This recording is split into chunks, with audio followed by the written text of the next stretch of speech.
Yo. Hello lovely people, welcome back to Fixing Rusty Stuff, where I'll fix it till it's broken and then try and fix it again.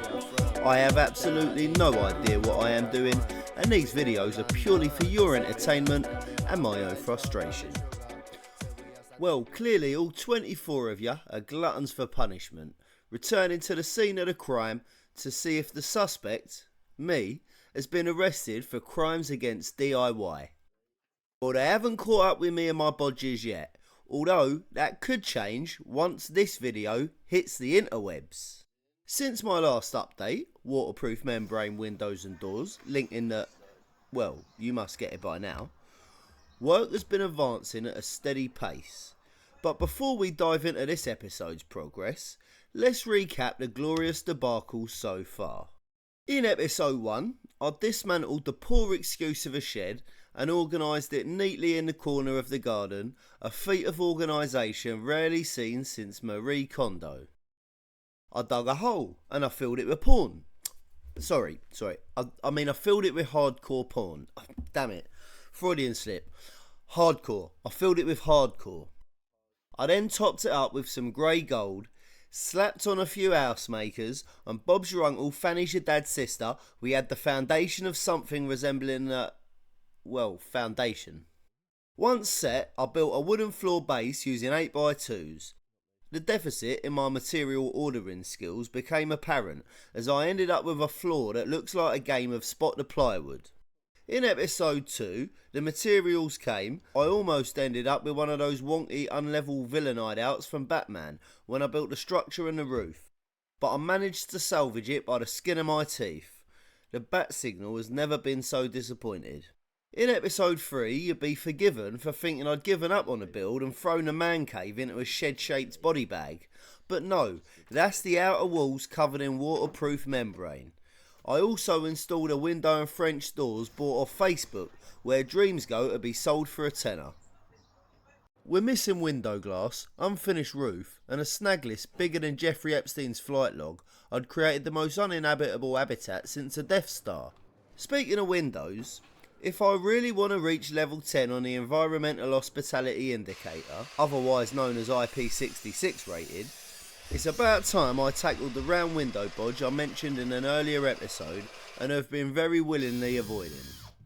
Besides, as I was doing the cladding, I realised that the finished article risked looking like it was fashioned by a blind carpenter using a blunt spoon if I didn't sort out that window problem pronto.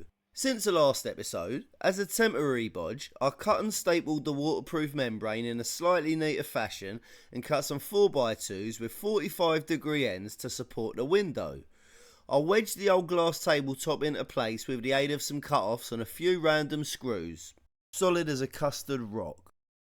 My original, and much lazier plan, was to buy a U-shaped rubber gasket a bit like this, to bridge the gap between the ply sheets and the cladding. I would have sealed it against a window with something like Sikaflex, hoping the rain would drip off the window onto the rubber strip and then the cladding or the floor. Foolproof. Or foolish, one of the two. After frittering away a redonkulous amount of time on Google, I finally accepted that rubber U gaskets generally don't come in the bodge window in a man cave size. The largest I found had an internal gap of 25mm.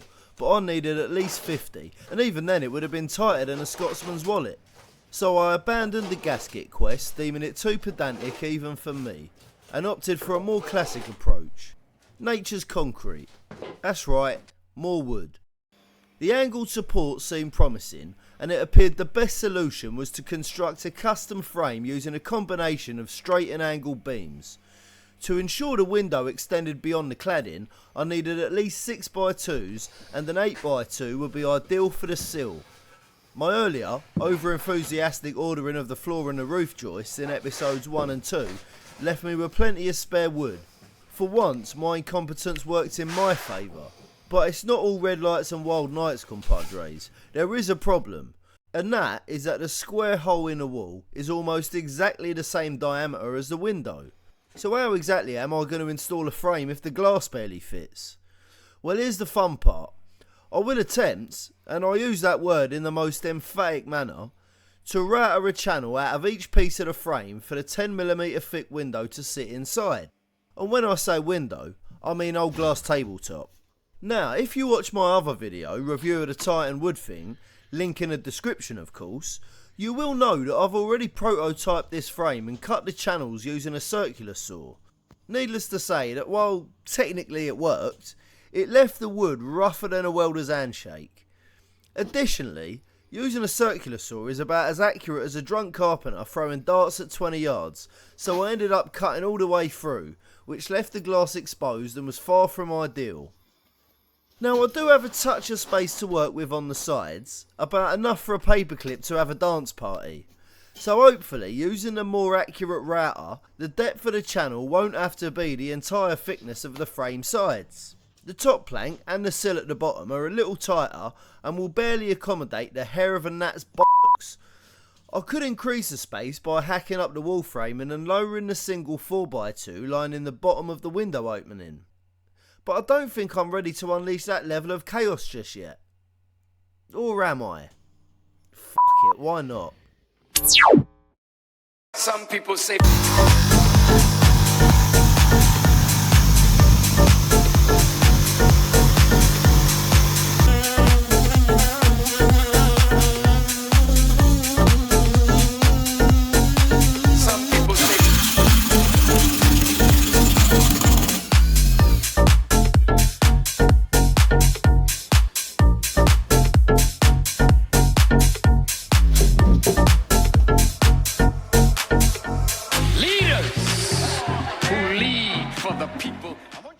And now, time for a very brief intermission and a video of men installing new conductors and insulators on overhead lines.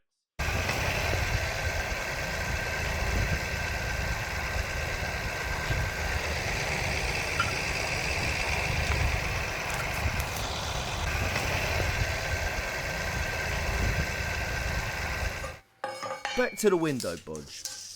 With an extra 50mm gained on the top and the bottom, I'm officially done with prototypes. I mean, my firewood pole's so big it would make a bloody lumberjack jealous. This time it's for realsies, baby. Firstly, I measured and cut new victims for the frame and temporarily slotted them into what will be their final resting place. I then used a Sharpie to tattoo a 1cm wide channel all the way around the frame.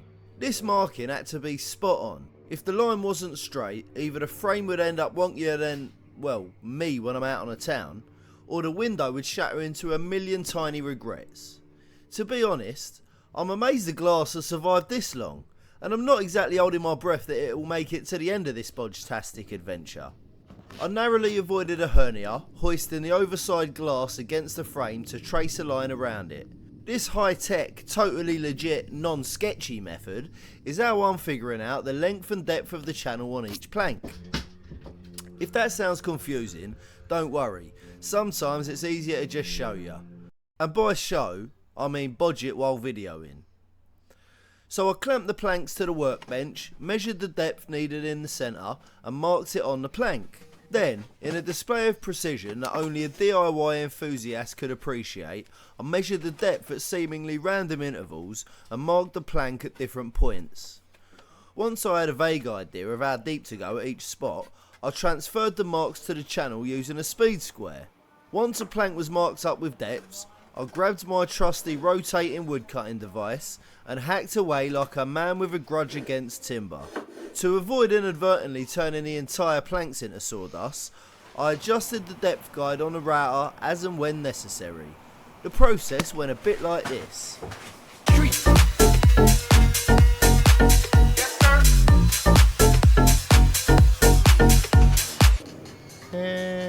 2mm? Yeah, that should be enough.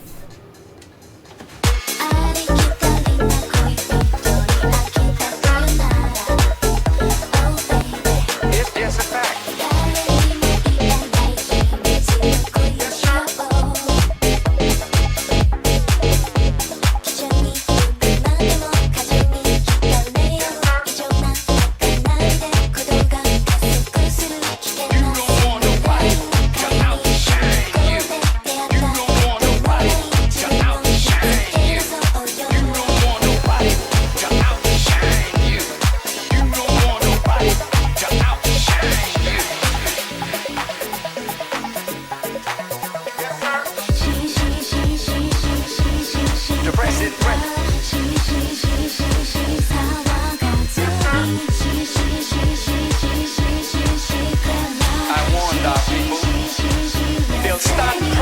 the streets. When you think you are safe, listen to what is being said. Bloody hell, that was a bit hectic, wasn't it? Well, after surviving that with all my fingers intact, I slowly assembled the frame around the glass while it was chilling on the floor. As I routed each piece out, I placed it on the window to check if it actually still fits. It was like a real life game of wooden Tetris. Once all the pieces were on, naturally I had to take it all apart again, tidy up a couple of the corners, and then slaver the joints in about 10 litres of PVA glue. I screwed everything back together from the outside in so the screws were hidden.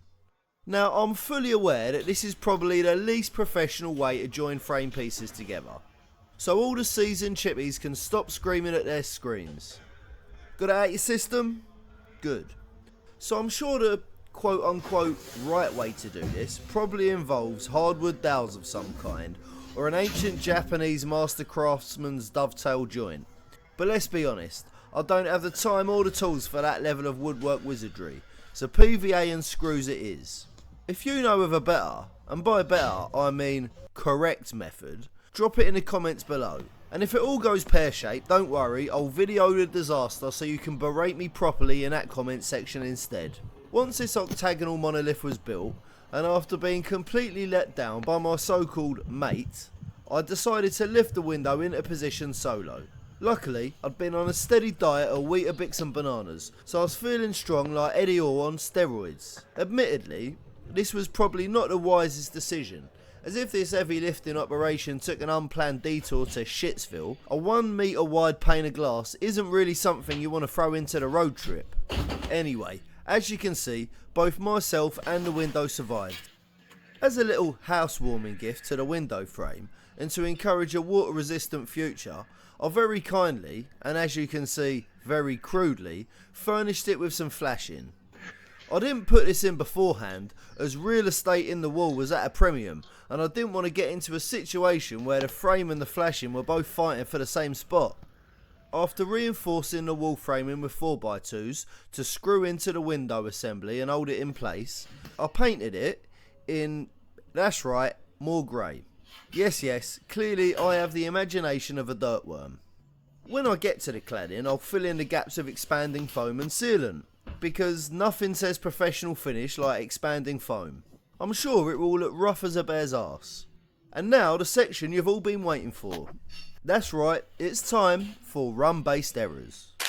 In at number 1, I didn't account for an expansion gap, so when winter rolls around and the cold weather makes a wood contract, the glass is highly likely to crack. Fantastic.